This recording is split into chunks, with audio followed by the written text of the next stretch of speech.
Assalamualaikum warahmatullahi wabarakatuh. Alhamdulillah nahmaduhu wa nasta'inuhu wa nastaghfiruh wa na'udzu billahi min syururi anfusina wa min sayyiati a'malina. May yahdihillahu fala mudilla lahu wa may yudlil fala hadiya lahu. Wa nashhadu an la ilaha illallah wahdahu la syarika lah wa nashhadu anna Muhammadan abduhu wa rasuluh. Rabbi shrah li sadri wa yassir li amri wahlul 'uqdatam min lisani yafqahu qawli, amma ba'd. Alhamdulillah, petang ni sambung surah Ashura ayat yang ke-45. Ayat yang ke-45.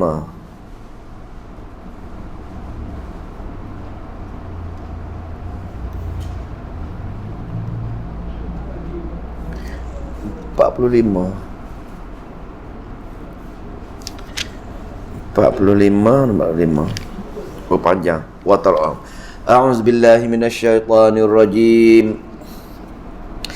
Wa tarahum yu'raduna 'alaiha khashi'ina minadh-dhulli yanzuruna min tarfin khafiy. Wa qala alladhina amanu innal khasirina alladhina khasiru anfusahum wa ahlihim yawmal qiyamah. ألا إن الظالمين في عذاب مقيم وما كان لهم من أولياء ينصرونهم من دون الله ومن يضلل الله فما له من سبيل. Ayat 45 ayat 45. Sebelum tu ayat 44 kita dah baca dah. Sebelum ini, sesiapa yang Allah sesatkan, wa may yudlilillahu fama lahu min waliyyin min ba'dih, dan siapa yang disesatkan oleh Allah Subhanahu wa taala, maka tidak ada baginya sudah itu siapa pun yang dapat menolongnya. Itu maksud dia bila masih degil, bila Allah ceritakan semua sekali, maka dia tak nak kembali kepada Al-Quran. Allah tutup pintu hati dia, tutup qatamallahu ala qulubihim tersebut, maka dia akan menjadi orang sesat dan pergi ke hari akhirat. Tidak ada siapa lagi yang boleh tolongnya. Walaupun atas dunia dia menyeru kepada selain daripada Allah, tetapi pergi di hari akhirat rupa-rupanya bertepuk sebelah tangan sahaja. Segala yang dia seru selain daripada Allah tak mampu nak menolongnya. Maka ketika pergi ke alam akhirat, ayat yang ke-45 merupakan ayat takhwif ukhrawi, ayat ancaman Allah. Bila tidak ada siapa yang tolongnya, maka dia tengok suasana azab yang amat menakutkan. Jadi tujuan Allah turunkan ayat ancaman akhirat ialah untuk menimbulkan ngeri kepada kita sekarang ini. Maka sekarang ini bila kita ngeri pasal ini perkara gaib, Allah tunjukkan suasana yang amat mengerikan untuk kita di dunia ini mengambil pengajaran dan berikhtiar untuk takut pergi sana. Maka kita di sini menambah ketaatan kita kepadanya.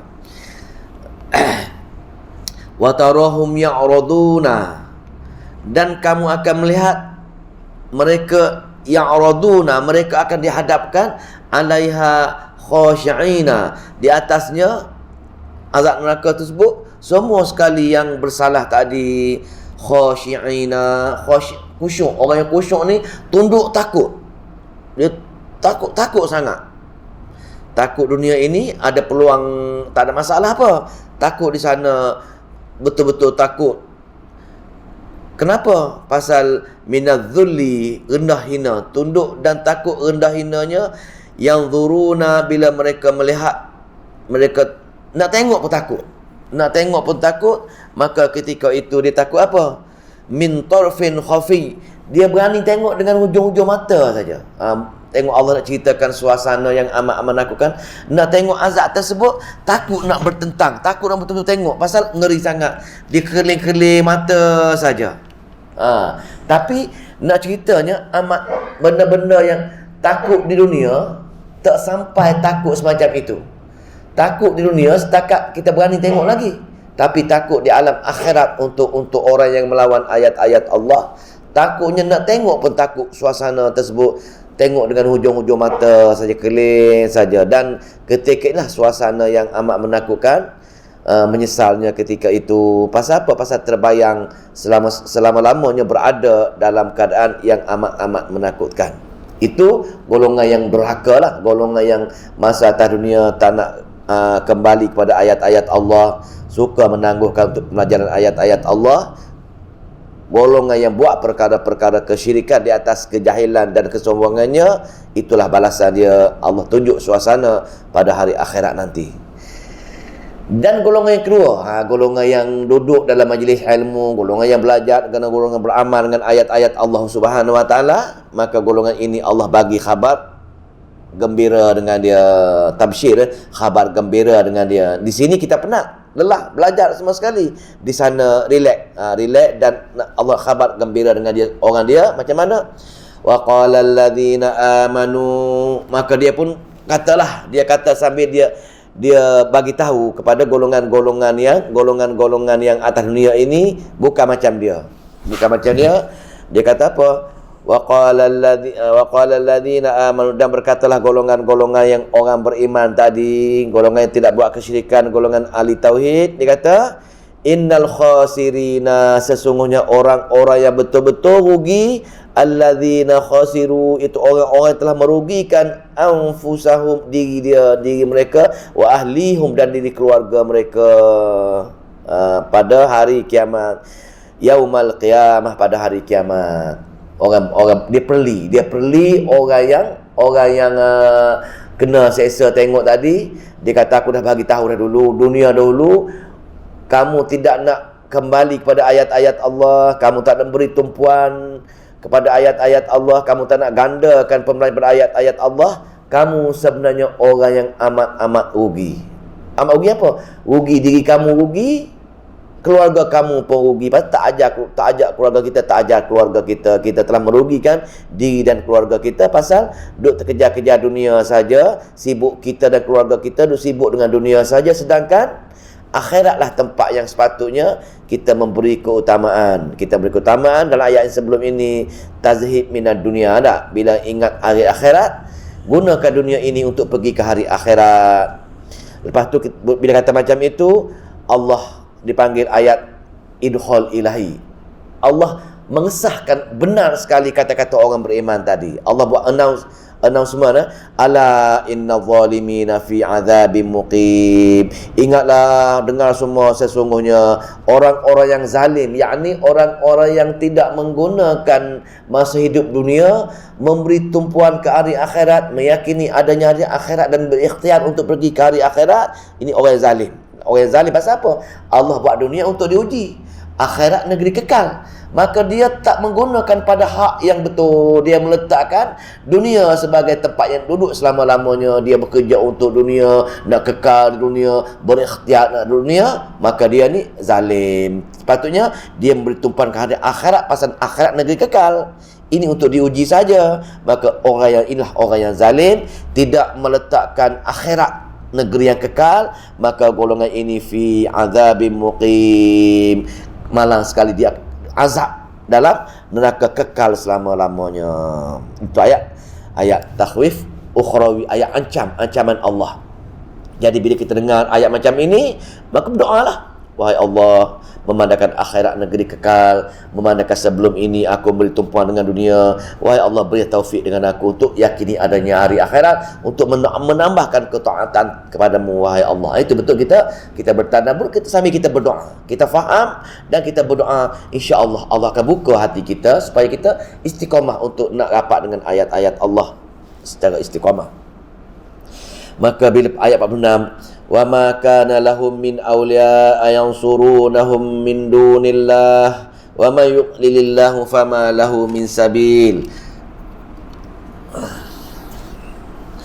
Dan tiadalah bagi mereka sebarang penolong-penolong selain daripada Allah yang dapat memberikan sebarang pertolongan kepada mereka, dan sesiapa yang disesatkan oleh Allah disebabkan pilihan yang salah.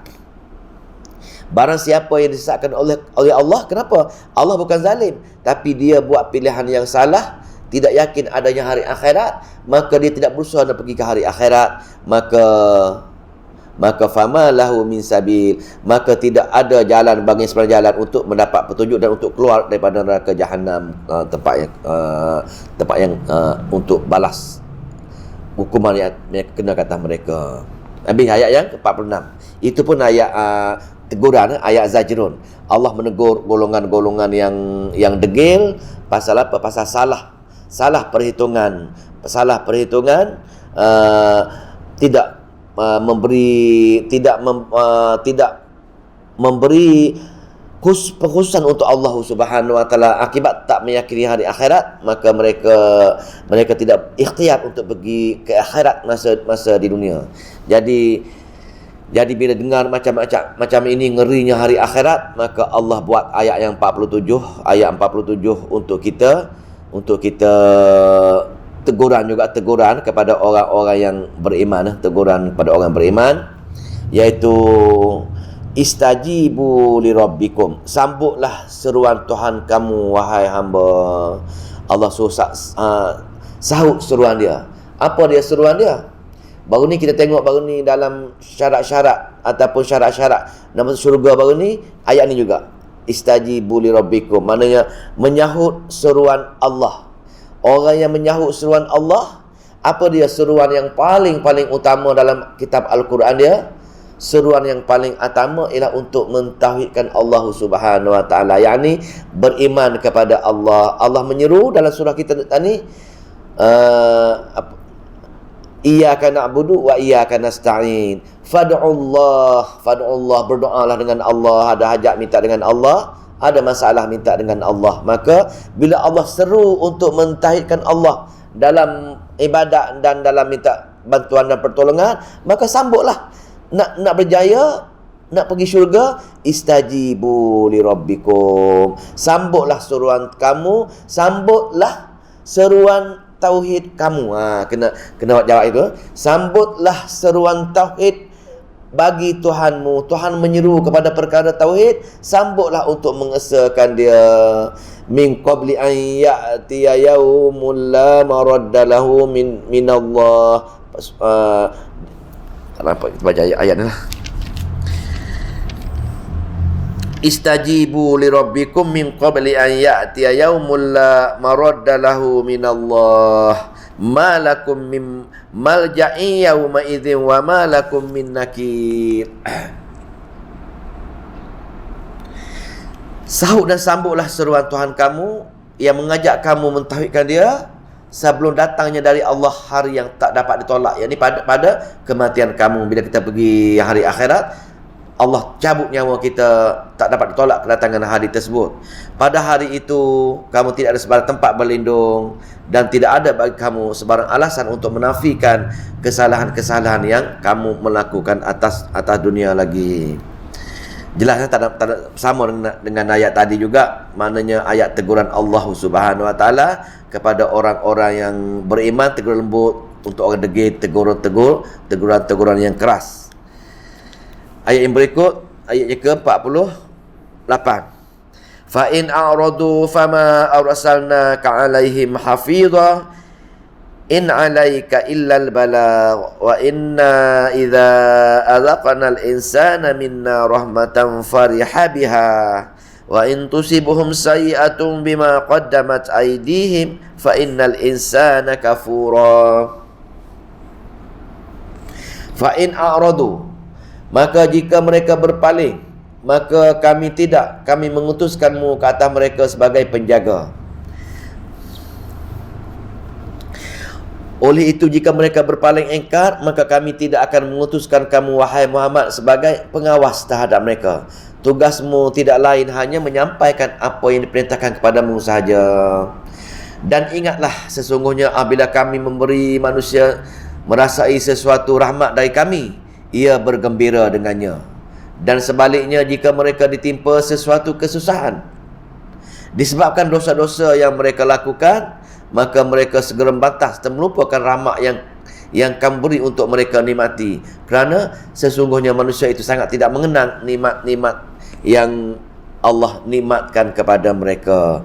Ini pun dipanggil ayat zajrun, teguran-teguran Allah Subhanahu wa taala juga, iaitu Sebenarnya bila Nabi mengajak mereka kembali kepada Al-Quran untuk mengesahkan Allah, tapi kebanyakan mereka tak ikut. Mereka malas sangat nak mengaji. Bila malas mengaji, mereka tak tahu, yang ni mereka jahil. Ataupun kalau mereka mengaji, mereka mengatakan Nabi tak betul. Itu atas dasar sombong pula. Dua-dua perkara. Dua-dua perkara menyebabkan mereka tak nak mengikut apa yang Allah ceritakan dalam Al-Quran. Jadi golongan ini, jahil dan degil ini menyebabkan Nabi sedih. Menyebabkan Nabi rasa sedihnya, tak boleh Nabi, tak mampu Nabi nak ajak mereka untuk ikut ayat-ayat Al-Quran. Jadi di sini dipanggil ayat tasliyah untuk Nabi dan teguran untuk golongan-golongan yang tak nak belajar. Maka Nabi kata, wahai Muhammad, kamu tak mampu nak tarik mereka. Sebenarnya kamu hanya menyampaikan sahaja. Tugas kamu hanya menyampaikan sahaja. In alaika illal balagh. In alaika, dan tidak atasmu kecuali tabligh saja. Tidak berdosa ke atas kamu kerana mereka tak nak ikut kamu. Tidak berdosa ke atas kamu, tapi tugas kamu hanya tabligh, menyampaikan saja. Tapi kalau kamu tabligh, itulah bahayalah bila kita tak tabligh, tak menyampaikan, menjadi tanggungjawab kita, menjadi hak berdosa bagi kita. Itu golongan-golongan. Tapi teguran pula, bagaimana Allah tegur golongan-golongan degil yang tak nak belajar ini. Bila rezeki, Allah kata aku yang bagi rezeki dengan mereka. Wa inna iza azaqna al-insana, jika kami berikan rezeki kepada mereka, beri kenikmatan kepada mereka, beri kesihatan kepada mereka, minna rahmatan, dari sesuatu rahmat kami.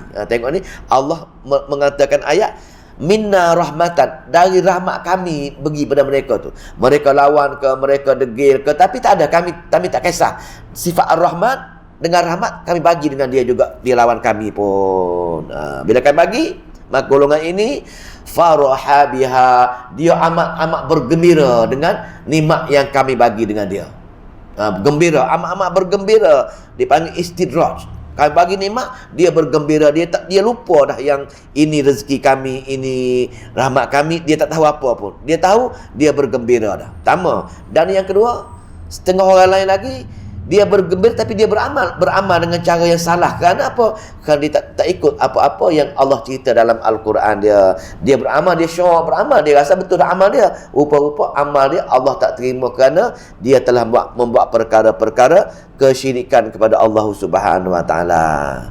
Itu ujian. Allah bagi ujian dengan dia, beri nikmat, dia tidak bersyukur, dia tetap beramal dengan amalan-amalan yang tak betul. Ataupun satu golongan lagi, dia tak beramal, tapi dia bergembira dengan kehidupan dunia. Dia menambah lagi nak hidup panjang di dunia dengan nasihat. Itu tujuan, lupa bab hari akhirat.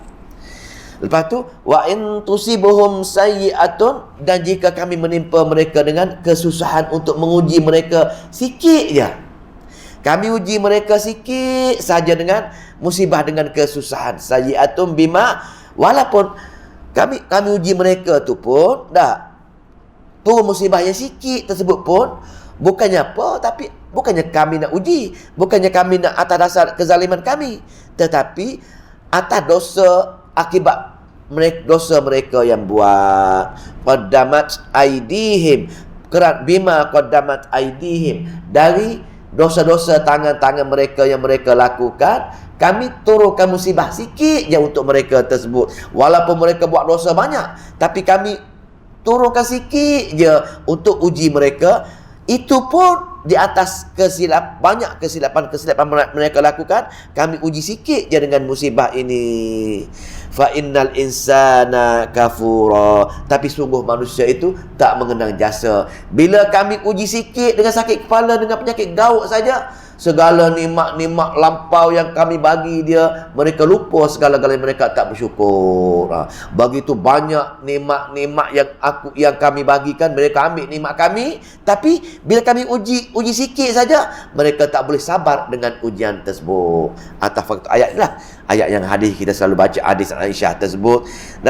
Sepatutnya untuk kalau orang mukmin tulen, orang mengaji ayat-ayat Allah, orang bertadabbur ayat-ayat Allah, untuk mukmin tulen diberi nikmat dia bersyukur, diberi musibah dia sabar. Tetapi kedua-dua mereka ini golongan yang jahil Quran ini, maka kan bagi nikmat dia tak bersyukur, kan bagi musibah sikit dia tak sabar, maka dua-dua keadaan dia dalam dosa yang sebanyak mungkin. Itulah teguran dia, dosa yang sebanyak mungkin. Punca asasnya Allah tutup pintu hati dia, pasal punca asasnya dia tidak belajar memahami Al-Quran. Maka Allah hukum dia dengan meletakkan syaitan. Syaitanlah yang membisik dengan dia supaya menghalang dia daripada buat kebaikan dan memandang baik apa-apa keburukan yang dia buat. Jadi Allah cerita macam itu. Ayat 49 Allah pun ceritalah kehebatan dia. Manusia degil lagi manusia, dan aku ceritalah kehebatan dia untuk memperkenalkan lagi dengan dia. Berulang kali Allah nak tunjuk jasa dia, kudrat dia, ilmu dia kepada kita. Mudah-mudahan kita berubah. Mudah-mudahan kita berubah. Tapi degilnya manusia masih tak berubah. Lillahi mulku samawati wal ardi. Dimiliki Allah segala lapisan langit dan lapisan bumi. Milik Allah semua tu. Tapi manusia ni nak semua. Tak sedar itu milik Allah. Segala hak Allah dia nak, tapi segala hak Allah dia tak tunaikan. Itu maksudnya degilnya manusia. Yakhluqu ma yasha'u, dan yakhluqu ma yasha'u, dan dia menciptakan apa-apa yang dia kehendaki. Dia kehendaki kepada siapa saja. Dia buat segala-gala, urus tak habis semua. Lepas tu yuhibbu liman yasha'u inathan wa tak nampak ayat tu ya. Mana tadi? Lillahi mulku samawati wal ardi yakhluqu ma yasha'u yahabu liman yasha'u inatha wa yahabu liman yasha'u udzukur. Maka dia kendaki Allah bagi setengah orang itu apa-apa saja. Allah ceritakan semua dia. Setengah orang itu aku anugerahkan dia anak perempuan sahaja. Setengah lain aku bagi dia anak lelaki sahaja. Tengok ini Allah kata ni. Allah kata, wahai hamba, kamu perhatilah kekuatan aku. Setengah orang tersebut aku bagi anak perempuan saja. Contoh dia dalam tafsir, nabi-nabi dia pun. Setengah nabi Allah bagi anak perempuan saja. Nabi apa? Anak perempuan. Nabi Syuaib dah. Nabi Syuaib yang Nabi Allah Musa nak pergi lari daripada Fir'aun tu. Dah. Dia jumpa dengan perempuan yang cedok air kat perigi untuk bagi makan ternakan dia. Anak Nabi Allah Syuaib, dua-dua perempuan.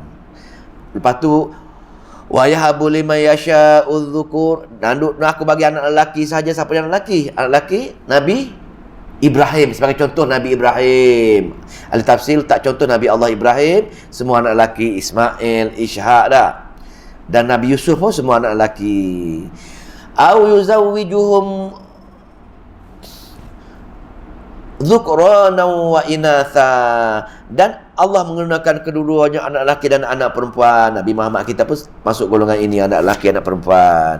Lepas tu wa yaj'alu ma yasha'u aqima innahu alimun qadir, dan ada juga yang dia mandulkan dia ada juga Nabi yang tak ada anak. Dah cerita Nabi Zakaria pun walaupun bagaimanapun last sekali dia berdoa dapat, walaupun dia mandu dapat juga anak. Maka innahu, sesungguhnya alimun qadir, Allah itu maha ilmu, Allah maha tinggi dan qadir, dan maha berkuasa membuat segala sesuatu. Itu merupakan rezeki. Sepatutnya Nabi dia ikut kehendak Nabi dia, tapi kadang-kadang Allah kehendak dia, bukan kehendak Nabi Allah bagi mengikut kehendak dia. Hebatnya Allah Subhanahu wa taala. Ayat yang 51. Ayat yang 51. Wa maka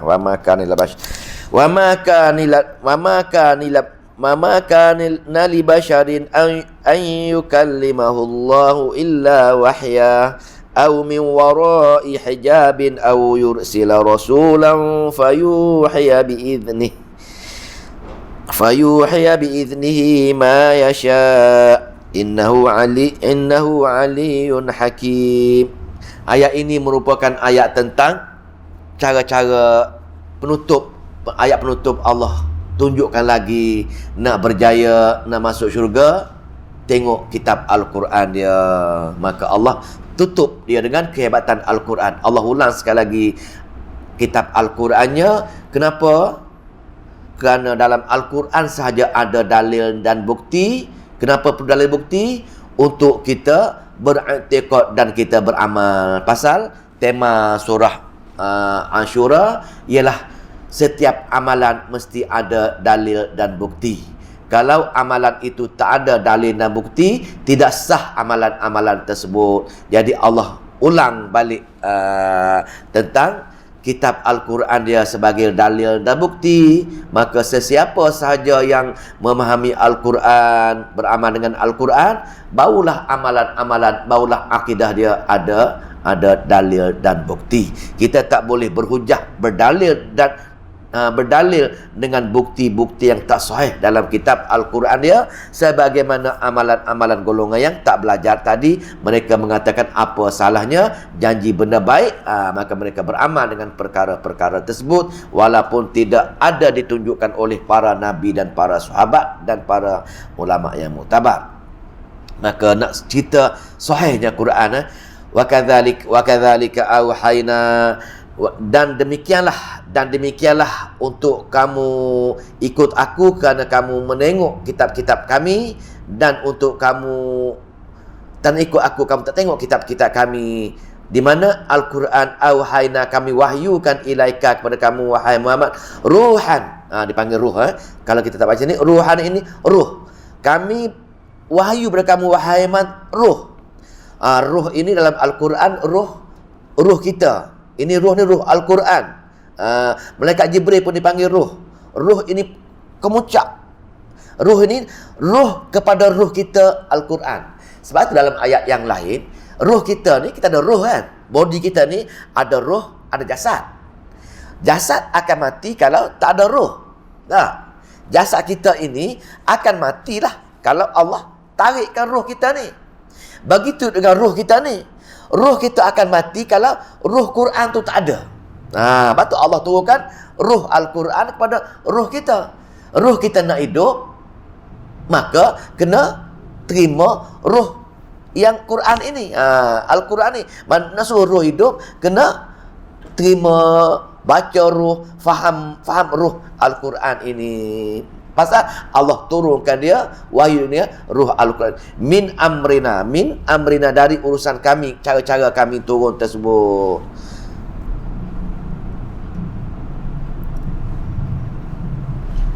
Dah, cara mana kami turun?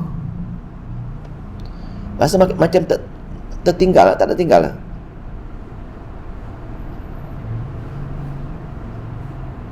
Betul tak ada tinggal lah. Langkau, tak tahu langkau kan? Oh, tertinggal ni. Tertinggal ayat 51 tadi. Saya baca 52 tadi, 51 tak ada go. Tadi wa kadzalika auhayna ilaika ruhan, itu ayat 52. Tertinggal, betul rasa ganjil sikit. Wa ma kana li basharin an yukallimahu Allahu illa wahyan aw min wara'i hijabin aw yursila rasulan fayuhiya biiznihi ma yasha innahu aliyyun hakim. Dan tidak layak bagi seseorang manusia bahawa Allah berkata-kata dengannya kecuali dengan jalan wahyu, dengan diberi ilham atau mimpi, atau dari balik dinding dengan mendengar suara saja, atau dengar utusan malaikat Jibril, lalu utusan itu menyampaikan wahyu kepadanya dengan izin Allah akan apa yang dikenakinya. Sungguh Allah Maha Tinggi lagi Maha Bijaksana. Tadi kita baca ayat 52. Nah, cerita di sininya, bila Nabi baca ayat-ayat Allah kepada orang Arab tolak. Dia kata, ini bukan ayat-ayat Allah ini. Dia kata, Muhammad ini pergi belajar daripada mana-mana, ajar kepada kami. Kalau Allah nak turunkan kitab, dia kata, mesti dia bagi kitab itu kepada kami. Pasal kami orang bijak, kami orang pandai, kami orang bangsawan, kami orang cerdik, kami segala-galanya. Kenapa Allah nak turun kitab ini kepada Muhammad? Dia tak percaya. Dia tak percaya yang Allah menurunkan kitab untuk Nabi besar kita Nabi Muhammad SAW. Sebab tu dia tolak Nabi. Pasal Nabi lemah, dia kata. Kalau nak turun kitab, mesti turun pada golongan-golongan yang pemimpin-pemimpin mereka. Maka Allah jawab persoalan mereka itu. Bukan begitu, wahai orang yang jahil. Ini betul-betul daripada aku. Bahawa aku yang turun Al-Quran, ini kata-kata aku, ini firman aku. Aku turun Quran, ikut akulah. Pasal aku Allah. Pasal aku Allah. Aku turunkan Quran kepada Nabi aku, mengikut cara aku. Cara yang pertama dengan cara ilham ataupun mimpi. Wa ma kana lil bashar yukallimahullah. Yukallimahullah maknanya mana? Apa betul kata akhir dan telah bagi seorang manusia berkaitan kecuali 51 51 belum lagi ni. Betul saya pun keliru jadi. Betul. Tadi salah, saya langkah pergi ayat nombor 2 tadi. Betul. Wa ma kana li basyarin an yukallimahullahu illa wahyan. Allah tak layak nak bercakap dengan kamu, wahai orang Arab. Walau kamu rasa kamu orang alim, kamu rasa kamu orang hebat, kamu rasa orang besar pun, Allah tak layak bercakap dengan kamu. Pasal Allah, aku Allah. Dia kata, aku boleh beri kepada siapa saja. Aku boleh bercakap dengan kepada siapa saja yang aku nak bagi ayat-ayat kamu, illa wahyan. Kecuali wahyu. Wahyu. Aku mendapatkan wahyu dengan mana? Wahyu ni ilham. Wahyu dengan cara ilham. Itu Nabi, kalau Nabi mimpi sebagai wahyu. Mimpi Nabi merupakan wahyu. Maka mimpi manusia bukan wahyu. Pertama, kaedah penurunan Al-Quran yang pertama, ilham, mimpi Nabi. Lepas tu min wara'i hijabin, atau dari tabir balik hijab. Dia ada suara tapi terlindung suara tersebut. Untuk siapa wahyu ni? Daripada Nabi Allah Musa kan Musa naik kepada bukit tu, dia mendengar suara di sebalik pokok. Itulah untuk Nabi Musa. Dan satu lagi Nabi siapa? Nabi besar kita, Nabi Muhammad sallallahu alaihi wasallam. Ketika mana? Ketika di Sidrul Muntaha. Bila Isra Mi'raj, Nabi naik ke langit, pergi ke arah tersebut.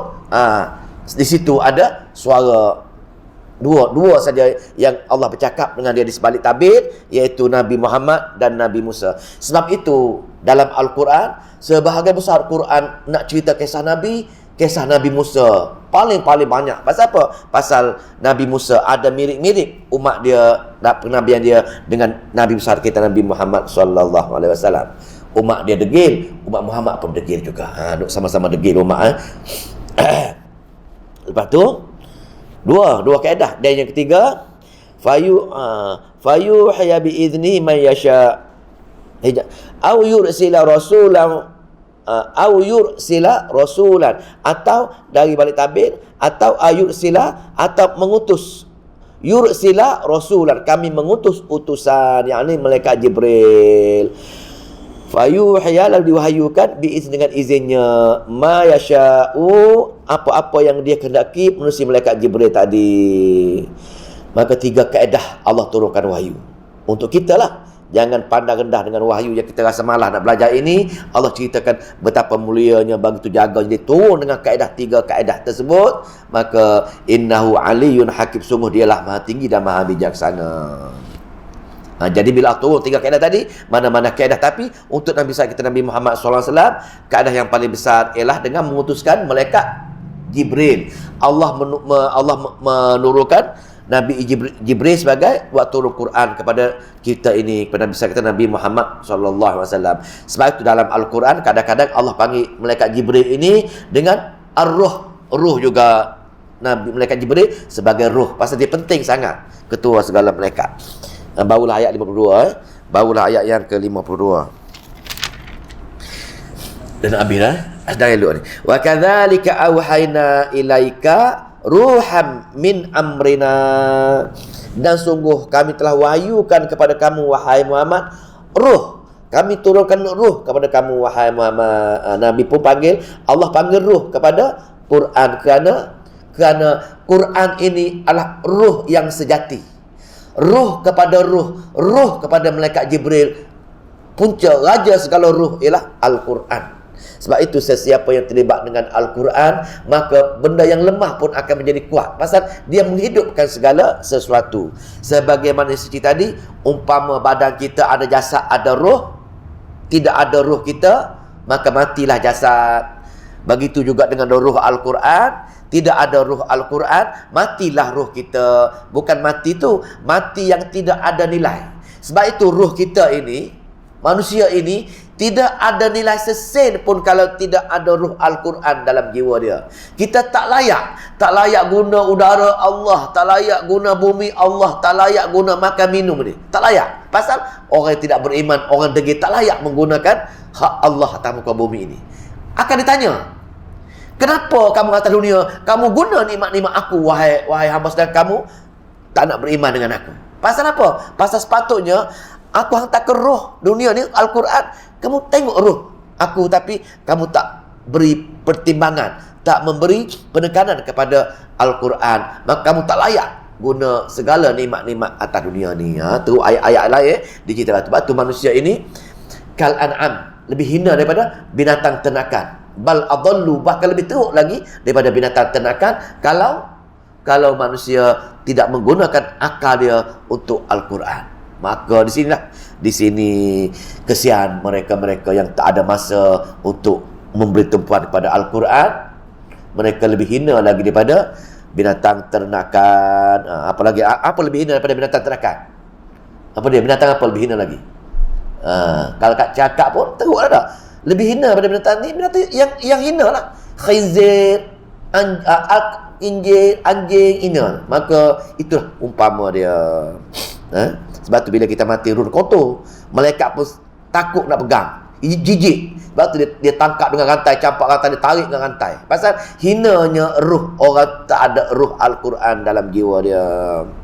Maka di sini min amrina, dari urusan kami bagi ruh Quran tersebut, kami turun Nabi kami, dan kami pilih sesiapa yang nak ada ruh, yang nak hidup ruh itu dengan mempelajari ayat-ayat Allah.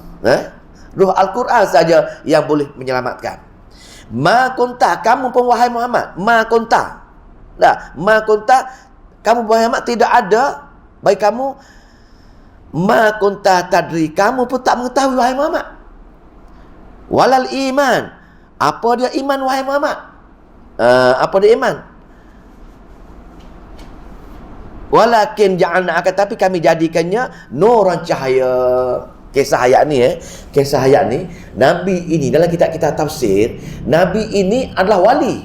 Sebab tu Nabi ini rapat dengan Allah Subhanahu Wa Taala, dia menerima hakikat iman. Tapi iman dalam Al-Quran dia belum ada, pasal Al-Quran belum tumbuh lagi. Pasal Allah campakkan perasaan Nabi ini, dia tak boleh tengok benda-benda maksiat, benda-benda akidah yang bermahajalala di Arab itu, dia mereka sembah berhala. Nabi sakit hati, Nabi pening. Nabi fikir bagaimana cara nak menyelesaikan masalah akidah dan amalan orang Arab jahiliah ini. Maka atas faktor Nabi sakit hati, Nabi pening, Nabi serabut, tu Nabi pergi berkhulwat di gua-gua tu. Bagaimana cara supaya boleh menyelesaikan masalah masyarakat di Arab. Jadi tengok, orang Islam belum Nabi pun, tapi dia ada wali lah, kata-kata al-tafsir. Tapi dia serabut tengok kejahatan. Apa ibrah sini? Ibrah di sini, kalau kita nak ikut Nabi, kita pun kena serapuk tengok orang yang berkecamuk dalam keadaan tak nak mengaji, amalan-amalan yang karuk maruk, tak nak solat berjemaah. Kita kena ada perasaan tak suka, benci, dan berusaha nak memperbetulkan amalan-amalan ini. Pasal Nabi pun, belum Nabi pun dia berusaha. Maka dia pun pergilah ke gua-gua. Bagaimana cara dia fikir, bagaimana cara nak menyelesaikan masalah masyarakat menjadi baik. Maka ketika itu tak berjaya. Bila dalil dan buktinya benda ini, bila di saat Nabi terima wahyu, maka Nabi takut.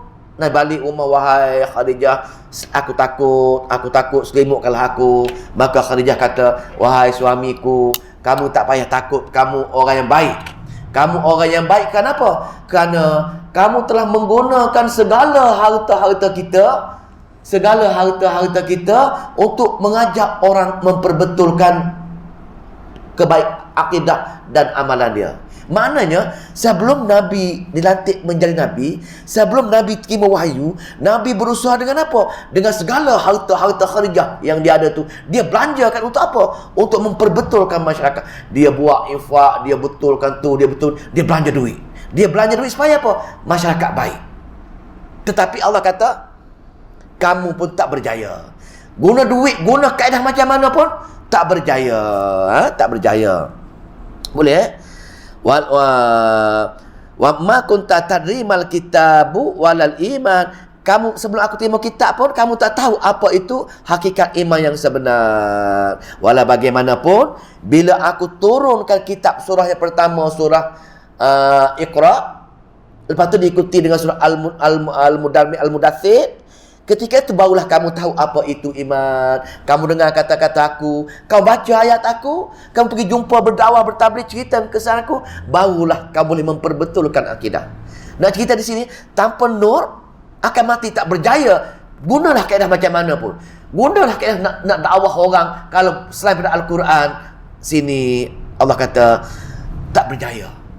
Pasal setengah kita tu, kita menggunakan kaedah untuk kononnya, untuk tarik orang datang mendengar ceramah, buat hiburan-hiburan, menyanyi ke kononnya, nak tarik golongan-golongan muda, nak tarik golongan-golongan orang bahjat kepada jalan Allah dengan cara buat perkara-perkara untuk orang berkumpul. Sedangkan cara tu tak betul. Nabi dah buat dah. Sebelum Nabi terima wahyu, dah buat dah. Belanjakan harta yang banyak untuk tarik, tak berjaya. Jadi bila Allah turunkan Al-Quran, turun 3 surah tu, barulah Allah kata, walakin ja'alnahu nuran. Bila aku turun wahyu, kamu mula baca wahyu aku pada orang Arab, sikit demi sedikit aku buka hati dia. Nak ceritanya, orang yang boleh membentuk hati kita ini kepada Quran Sunnah ini, Allah. Tak payahlah kita duduk guna kaedah-kaedah lain selain daripada Al-Quran. Kononnya bila kita menggunakan bahasa cantik, pakai macam, kononnya orang suka dengar, ramai orang suka dengar, bukan sebagai satu hujah Allah buka hati dia. Kita menggunakan kaedah yang salah nak tarik orang yang buka Allah. Kita dah deraka dengan Allah dah nak tarik orang yang buka orang tu Allah. Mustahil. Batu kita tak boleh baca ayat-ayat Allah Subhanahu wa taala. Pasal Al-Quran sebagai nur cahaya yang boleh tarik, aku yang boleh tarik orang dengan beri nur kepada kata-kata ayat-ayat Al-Quran tersebut. Boleh faham? Maka kita boleh bantah orang kata boleh main muzik dekat surau. Kononnya orang muda suka. Bila orang muda suka, tertarik dengan ayat-ayat Allah Subhanahu wa taala. Itu hanya hujah akal.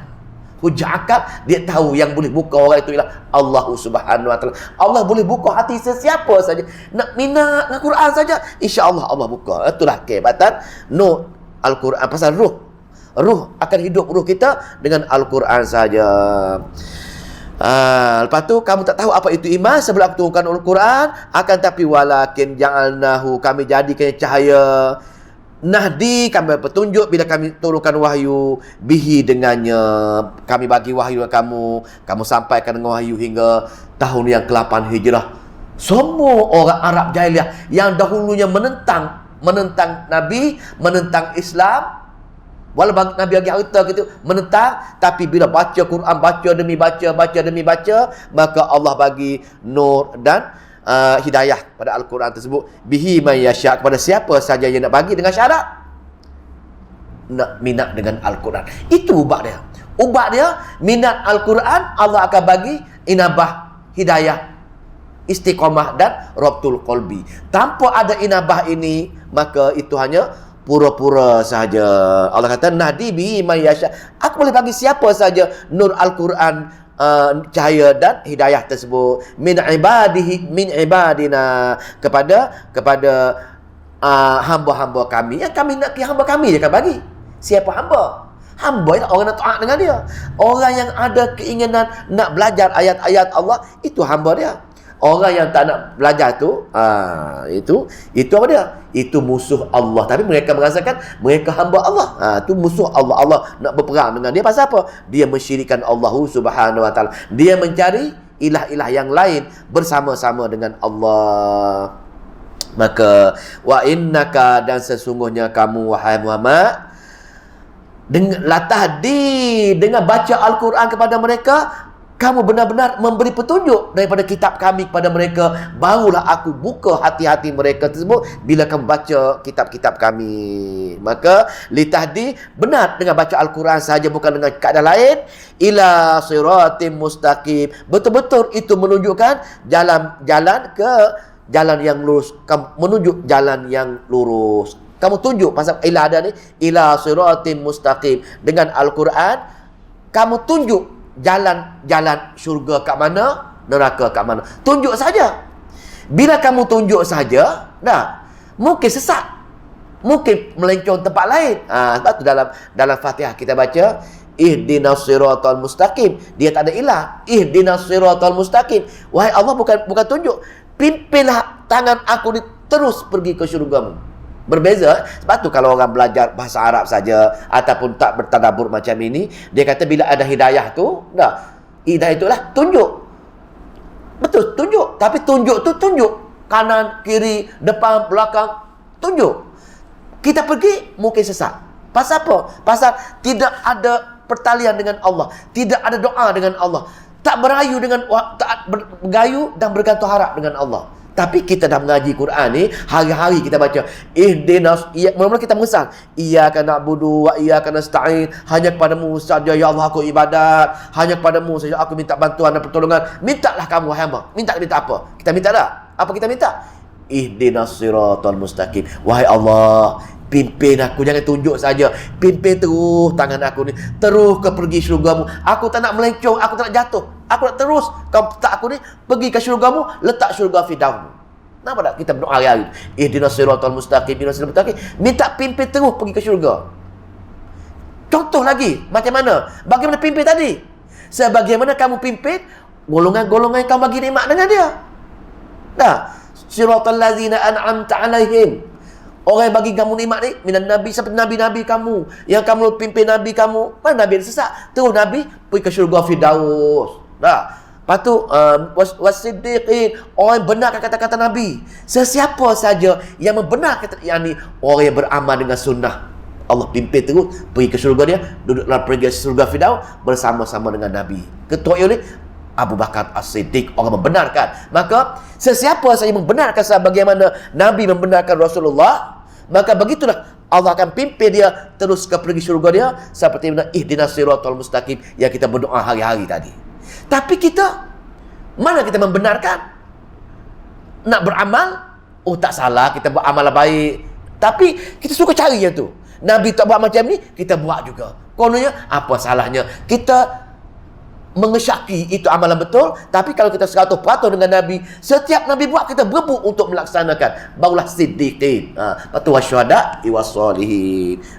Maka itulah barulah ila siratim mustaqim. Ayat ni kamu dapat Quran saja, aku tunjukkan jalan yang benar, jalan yang pergi ke syurga, tapi berdoa dengan aku, betul-betul berdoa dengan aku, ihdinas siratal mustaqim, baru aku pimpin terus kamu pergi ke jalan yang ni, ke syurga dengan cepat. Bila kita pimpin tadi, terus jalan betul macam highway, tak payah melencong lagi, terus dengan cepat. Orang pergi 6 jam, kita pergi kepada masyarakat, tak payah hisap lagi, terus pergi ke syurga Allah. Tak nak kan?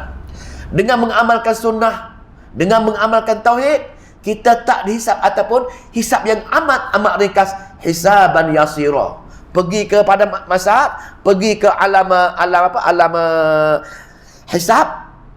Hisap ni lalu ya.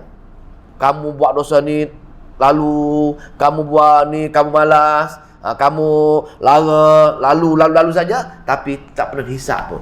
Maka terus Allah pimpin kita terus ke pergi syurga dia. Semoga Allah pilih kita semua dan keluarga kita insya-Allah. Segmen doa kita baca hari ihdinas siratal mustaqim siratal ladzina an'amta alaihim dan ghairil maghdubi alaihim waladdallin. Jangan jadi aku seperti mana orang yang kamu musuhi, seperti golongan sesat dan golongan yang sombong tadi. Ayat terakhir Apa dia? Apa dia siratal mustaqim? Apa dia? Siratillahi, iaitu jalan Allah, jalan Allah hilladzi lahu ma fis samawati wa ma fil ardi. Siratillahi alladzi lahu ma fis samawati wa ma fil ardi, iaitu jalan yang Allah miliki dan menguasai segala sesuatu yang ada di langit dan bumi. Hanya jalan dia saja. Jalan dia ialah seperti yang dakwa surah ini, fad'ullaha mukhlishina lahuddin.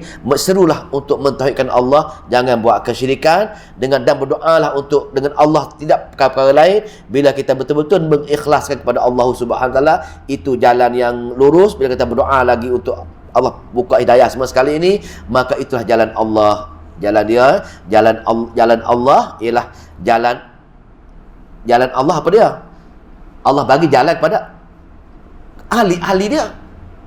Nak ikut jalan Allah, kena menjadi ahli Allah, ahlullah. Nak jadi ahli Allah macam mana? Nak jadi ahlullah ialah apa dia? Baru ni orang mengaji hadis lah. Nak menjadi ahlullah ialah ahlul Quran. Tak ada cara tanpa ahlul Quran tak boleh menjadi ahlullah. Allah ada ahli di atas muka bumi. Jadi sahabat tanya, siapa dia Rasulullah? Pelik tu. Siapa dia sahabat Allah atas muka bumi? Siapa dia keluarga Allah atas muka bumi? Keluarga Allah atas muka bumi ialah orang yang baca Quran, faham Al-Quran, beramal dengan Al-Quran, dan mengkhusus itulah keutamaan Al-Quran. Maka itu je. Nak jadi ahlullah, nak dapat syurga tanpa hisab, nak dapat syurga dalam bimbingan Allah Subhanahu wa taala, tidak ada cara lain kena menjadi ahlul Quran. Pasal dalam Al-Quran itu perkara yang paling penting Al-Quran nak ceritakan ialah mentauhidkan Allah. Bila kita mentauhidkan Allah, kita menjadi ahli Allah, kita ahli syurga. Pasal apa? Ahli tauhid, ahli syurga. Itu kayuku dia.